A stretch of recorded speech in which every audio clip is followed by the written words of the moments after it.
हम general science पढ़ेंगे। General science में आपके है सामान्य विज्ञान। ठीक है, हम शुरू करेंगे कि साइंस यानी विज्ञान का प्रारंभ कहाँ से हुआ था, स्टार्टिंग कहाँ से हुई है हमारे बायोलॉजी की। बायोलॉजी के बारे में पढ़ रहे हैं अभी हम। सबसे पहले हम बायोलॉजी के बारे में पढ़ेंगे।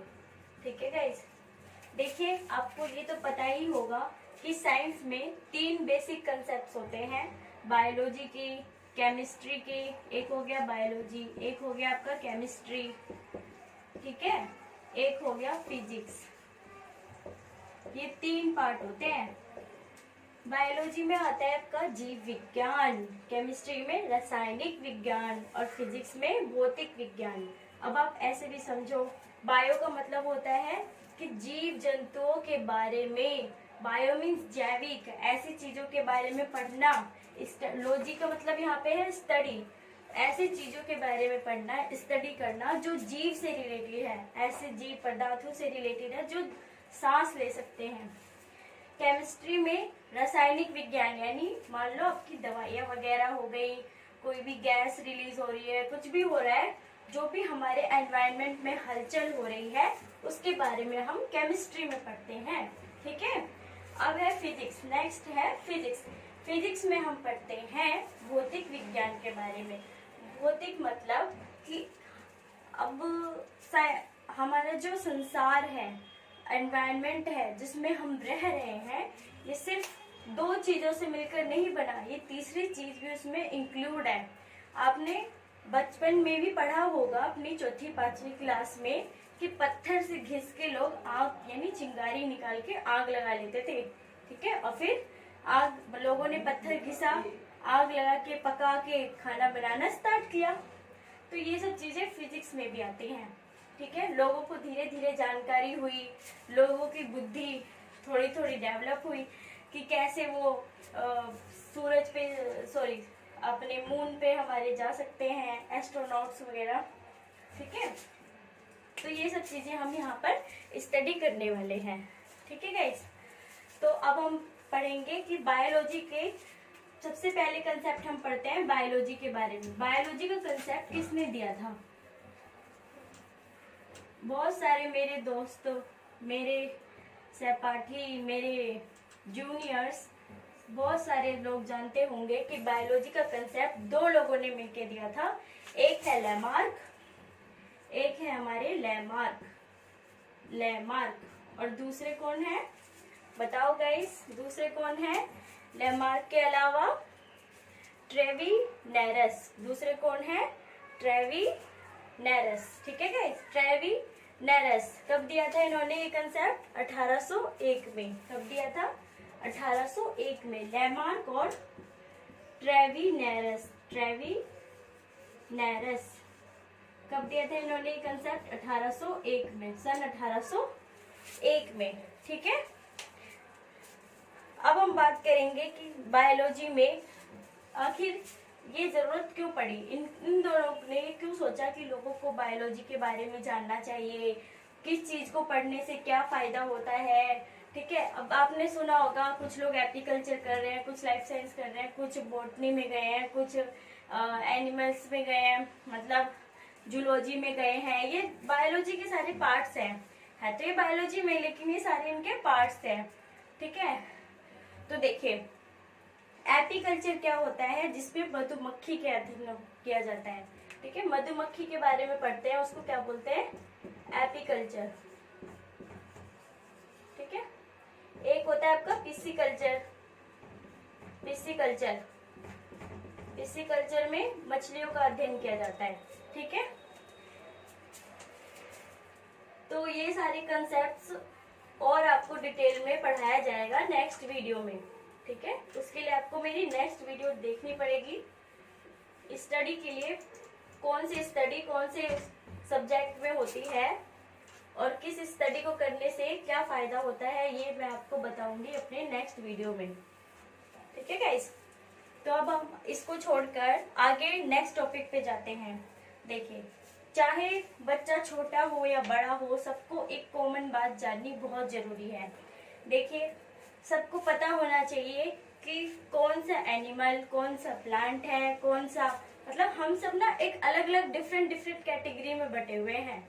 हम बटे हुए हैं एक प्लांटी में, ठीक है, प्लांट्स में बटे हुए हैं, ठीक है, एक एनिमल्स में बटे हुए हैं, दूसरा एव्स भी है, ठीक है तो ये सब लिविंग ऑर्गेनिज्म, लेकिन इनकी कैटेगरीज देखिए आप, प्लांट, एनिमल्स, एव्स,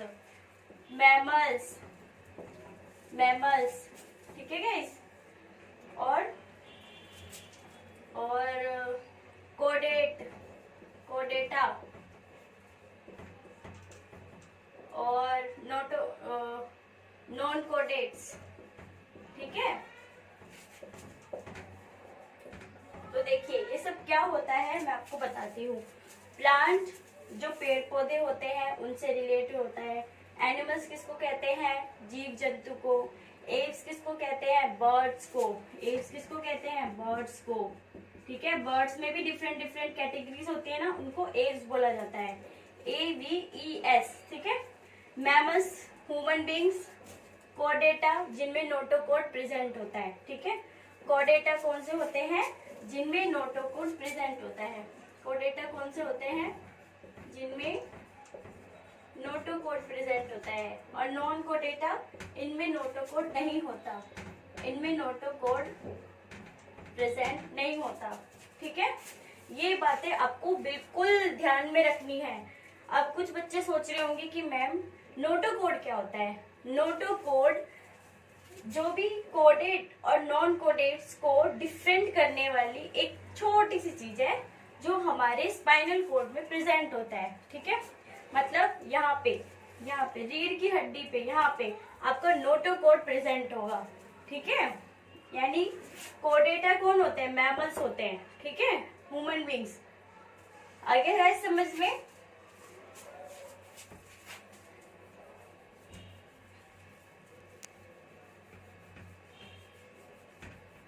अब देखिए एक और कंसेप्ट है, एक कंसेप्ट मैं आपको और बता देती हूँ। छोटी छोटी चीजें ना साइंस में समझने बहुत जरूरी है, बहुत बहुत बहुत। तो मैं अपनी वीडियो में बच्चों को छोटी छोटी चीजों के बारे में रूबरू कराना चाहती हूँ, ताकि किसी भी बच्चे को ये ना रहे कि भाई मैम हमें ये नहीं आता, मैम हमें काइनेसिस का मीनिंग नहीं पता, हमें इस का मीनिंग नहीं पता, मैम हमें जिम्नोस्पर्म का मीनिंग नहीं पता, मैम हमें एंजियोस्पर्म का मीनिंग नहीं पता। ये सब आपको जानने के लिए ना बहुत डिटेल में पढ़ना होगा। तो जो 10वीं के बच्चे हैं, 9वीं के बच्चे हैं, वो क्यों इतना मेहनत करे? वो आए, मेरी वीडियो देखे, शेयर करे, अपने दोस्तों में भी शेयर करिए। मैं आपको एक एक कंसेप्ट बता रही हूँ, ठीक है। तो मैं आपको बताने वाली थी, हाँ, कार्टिलेजनस का मतलब आपके 10th क्लास की बुक में होगा गाइस, कार्टिलेजनस।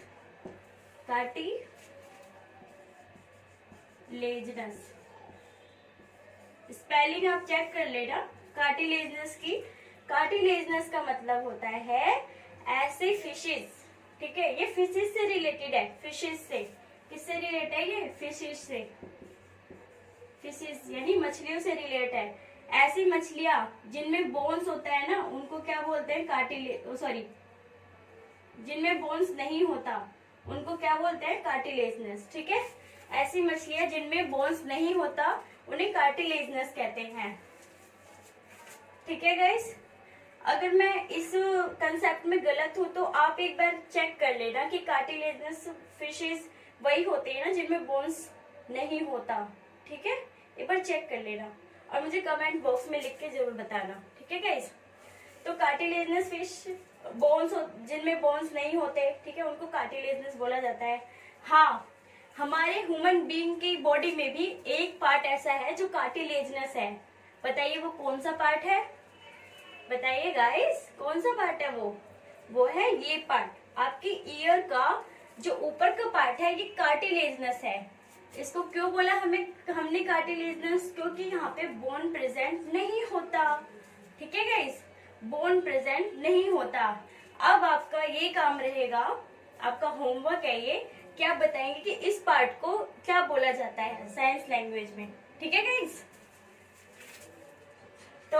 मैं अब इसको रफ कर देती हूँ।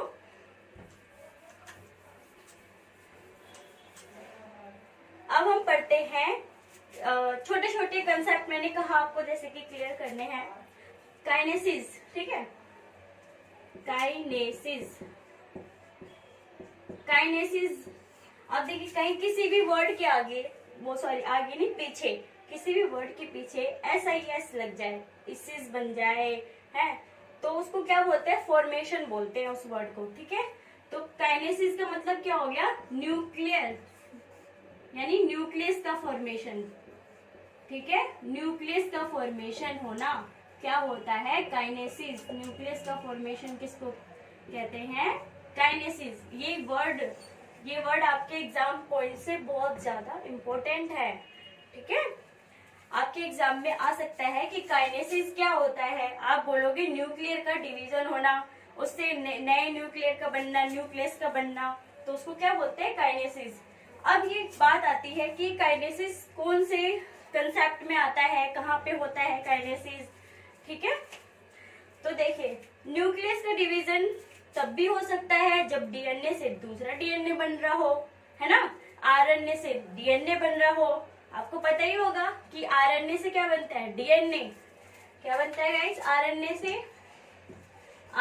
से बनता है DNA, और DNA से क्या बनता है, प्रोटीन। यानी कि प्रोटीन को क्या बोला जाता है गाइस, अमाइनो एसिड्स। क्या बोला जाता है, अमाइनो एसिड्स, ठीक है। प्रोटीन को अमाइनो एसिड्स बोलते हैं, ठीक है। तो ये अभी आप इतना ही जान लो, बाकी इसमें ट्रांसक्रिप्शन प्रोसेस भी होती है, DNA बनने में, प्रोटीन बनने में ट्रांसलेशन प्रोसेस होती है, ठीक है। तो ये सब आप 11th क्लास में पढ़ोगे, अपनी 12th हायर लेवल पे पढ़ोगे, ठीक है गाइस। तो अब कुछ बच्चे ये भी जानना चाहते होंगे कि RNA का क्या होता है, DNA क्या होता है। RNA, DNA ये दोनों जेनेटिक मटेरियल हैं। क्या है, जेनेटिक मटेरियल,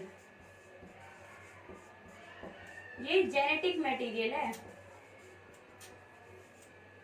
ठीक है गाइस। अभी के लिए इतना ही कि RNA, DNA जेनेटिक मटेरियल है। इसको अपने दिमाग में बिठा लेना बिल्कुल कि RNA से DNA बनता है और DNA से प्रोटीन बनता है, प्रोटीन को अमाइनो एसिड्स कहते हैं, ठीक है। तो मैं इसको अब रफ कर रही हूँ, आई होप सबने स्क्रीनशॉट ले लिया होगा। अब हम पढ़ने जा रहे हैं साइटोकाइनेसिस, ठीक है।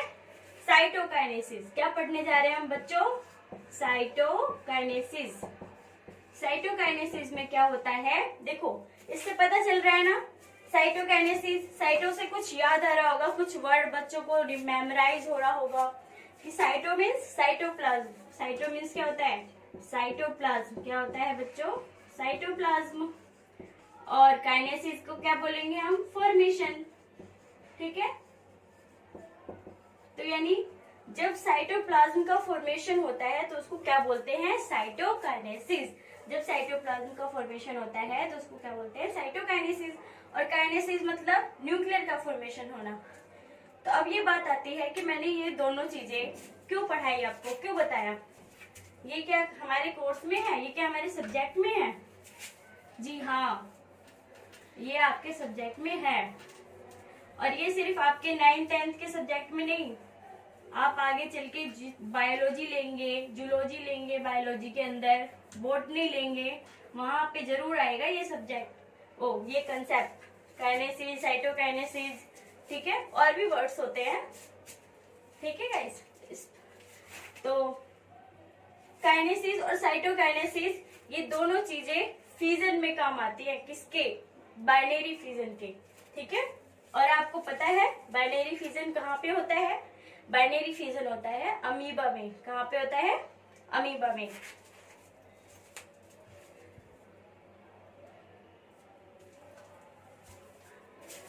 तो बाइनरी फ्यूजन अमीबा में होता है।